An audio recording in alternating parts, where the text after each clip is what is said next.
Hello നമസ്കാരം. രാജീവം വ്ളോഗ്സിൻ്റെ പുതിയൊരു എപ്പിസോഡിലേക്ക് എല്ലാവർക്കും സ്വാഗതം. ഞാനിന്ന് നിങ്ങൾക്കായി ഉണ്ടാക്കാൻ പോകുന്നത് അഫ്ഗാനി ഓംലെറ്റ് ആണ്. അപ്പോൾ അഫ്ഗാനി ഓംലെറ്റ് എങ്ങനെ തയ്യാറാക്കാം എന്ന് നമുക്കൊന്ന് നോക്കാം.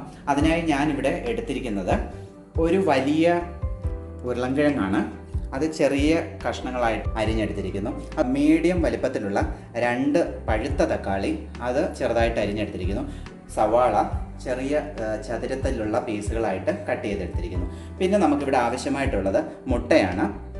നമുക്ക് ആവശ്യത്തിനുള്ള മുട്ട, അതായത് എത്ര പേരുണ്ടോ അതനുസരിച്ച് നമുക്ക് ആവശ്യത്തിനുള്ള മുട്ട ചേർക്കാവുന്നതാണ്. പിന്നെ 2 പച്ചമുളക് ഞാൻ എടുത്തിട്ടുണ്ട്. അത് ചെറിയ കഷ്ണങ്ങളാക്കി ഇത് ഇടാനായിട്ടാണ്. അതുപോലെ നമുക്ക് പുതിനയില ആവശ്യമാണ്. ഇപ്പോൾ പുതിനയില ഇവിടെ അവൈലബിൾ അല്ലാത്തതുകൊണ്ട് ഞാൻ തൽക്കാലം കറിവേപ്പിലയാണ് ഇതിലേക്ക് ഉപയോഗിക്കുന്നത്. അപ്പോൾ എൻ്റെ ജിയോ വ്ളോഗ്സ് എന്ന യൂട്യൂബ് ചാനലിലേക്ക് എല്ലാവർക്കും ഒരിക്കൽ കൂടി സ്വാഗതം. അപ്പോൾ അഫ്ഗാനി ഓംലെറ്റ് ഉണ്ടാക്കാനായിട്ട് ഞാനിവിടെ കുറച്ച് ബട്ടറാണ് എടുത്തിരിക്കുന്നത്. നിങ്ങൾക്ക് സൺഫ്ലവറിൻ്റെ ഓയിൽ എടുക്കാവുന്നതാണ്.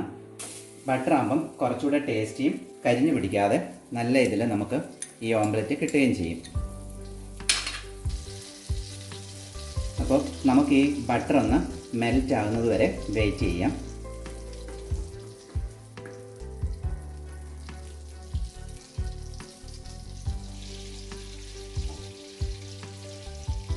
നമ്മുടെ ബട്ടർ മെൽറ്റ് ആയിട്ടുണ്ട്. ഞാനിവിടെ ഈ മെൽറ്റായ ബട്ടറിലേക്ക് ഈ ഉരുളക്കിഴങ്ങ് കട്ട് ചെയ്ത് വെച്ചിരിക്കുന്ന ഇടുകയാണ്. ഫ്ലെയിം കൂട്ടിയിടാൻ പാടില്ല, മീഡിയത്തിൽ മാത്രം ഇട്ടാണ് നമ്മളിത് ഉണ്ടാക്കുന്നത്. ഈ ഉരുളക്കിഴങ്ങ് ഇതിൽ കിടന്നൊന്ന് വെന്ത് വരാനായിട്ട് നമുക്കൊരു 2 മുതൽ 3 മിനിറ്റ് വരെ സമയം കൊടുക്കാം. അതിനുള്ളിൽ ഇതൊന്ന് വെന്ത് വരും. ഇതൊരു ഹാഫ് വേവ് കഴിയുമ്പോഴത്തേന് നമുക്കിതിൽ സവാള ആഡ് ചെയ്ത് കൊടുക്കണം. ഇനി നമുക്കിതിലേക്ക് സവാള ആഡ് ചെയ്ത് കൊടുക്കാം.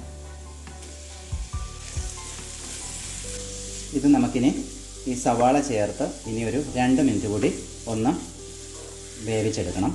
അപ്പോൾ ഇതൊന്ന് നല്ലതായിട്ട് വഴന്ന് വരും. ഇതിലേക്ക് നമ്മൾ കട്ട് ചെയ്ത് വെച്ചിരിക്കുന്ന തക്കാളി ആഡ് ചെയ്ത് കൊടുക്കാം.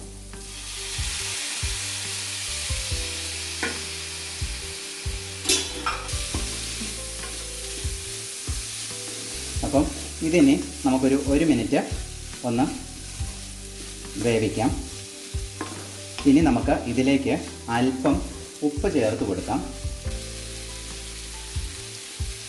ഒരുപാട് ഉപ്പ് ചേർക്കരുത്. 1/4 ടീസ്പൂൺ ഉപ്പാണ് ഇപ്പോൾ ഇവിടെ ചേർത്തിരിക്കുന്നത്. 1 ടീസ്പൂണ് കുരുമുളക് പൊടി കൂടി ഞാൻ ചേർത്ത് കൊടുക്കുകയാണ്.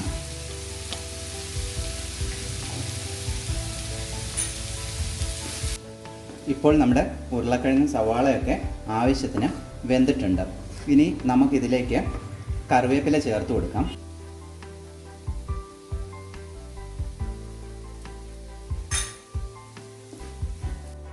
ഇനി ഇത് നമുക്കിതിലൊന്ന് നിരത്തി ഒന്ന് ഇട്ട് കൊടുക്കാം. ഒരു ഷേപ്പിൽ നിരത്തി ഇട്ട് കൊടുക്കാം. അപ്പോൾ നമ്മളിത് ഒന്ന് ലെവൽ ചെയ്തൊരു ഷേപ്പ് ആക്കിയിട്ടുണ്ട്. ഇനി ഇത് നമുക്കൊരു 5 സെക്കൻഡ് അടച്ചു വെക്കാം. അപ്പോൾ ഇത് ഒന്ന് സെറ്റായിട്ടുണ്ട്.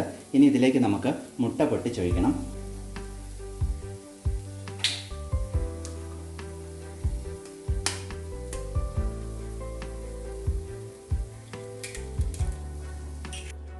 ഇനി നമുക്കിതിലേക്ക് കുറച്ച് ഉപ്പുപൊടി ഇട്ട് കൊടുക്കാം.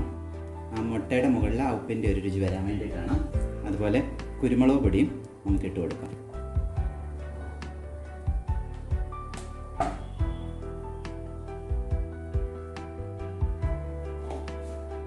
ഇതിനിടയ്ക്കായിട്ട് പച്ചമുളക് കട്ട് ചെയ്തത് നമുക്കൊന്ന് ഇട്ട് കൊടുക്കാം.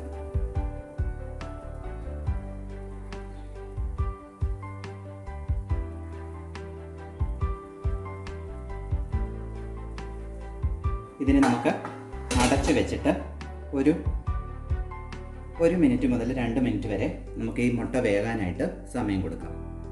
നമ്മുടെ അഫ്ഗാനി ഓംലെറ്റ് പാകമായെന്ന് നോക്കാം. കണ്ടില്ലേ, വളരെ നന്നായിട്ട് ഇത് പാകമായിട്ടുണ്ട്. ഇനി നമുക്ക് ഇത് ഫ്ലെയിം ഓഫ് ചെയ്തിട്ട് താത്ത് വെച്ച് കട്ട് ചെയ്ത് നമുക്ക് കഴിക്കാവുന്നതേ ഉള്ളൂ. അപ്പോൾ ഗൈസ്, നമ്മുടെ അഫ്ഗാനി ഓംലെറ്റ് ഇവിടെ റെഡി ആയിട്ടുണ്ട്. നിങ്ങളെല്ലാവരും ഇത് നിങ്ങളുടെ വീടുകളിൽ ട്രൈ ചെയ്ത് നോക്കുക. നിങ്ങളുടെ വിലയേറിയ അഭിപ്രായം അറിയിക്കാൻ മറക്കരുത്. അതുപോലെ വളരെ ടേസ്റ്റി ആയിട്ടുള്ള ഒരു ഓംലെറ്റാണിത്. എൻ്റെ യൂട്യൂബ് ചാനൽ ഇതുവരെയും സബ്സ്ക്രൈബ് ചെയ്യാത്തവർ രാജീവം ബ്ലോഗ്സ് എന്ന എൻ്റെ യൂട്യൂബ് ചാനൽ സബ്സ്ക്രൈബ് ചെയ്ത് അതിന് തൊട്ടരികിലുള്ള ബെല്ലൈക്കൺ ഇനേബിൾ ചെയ്യുക.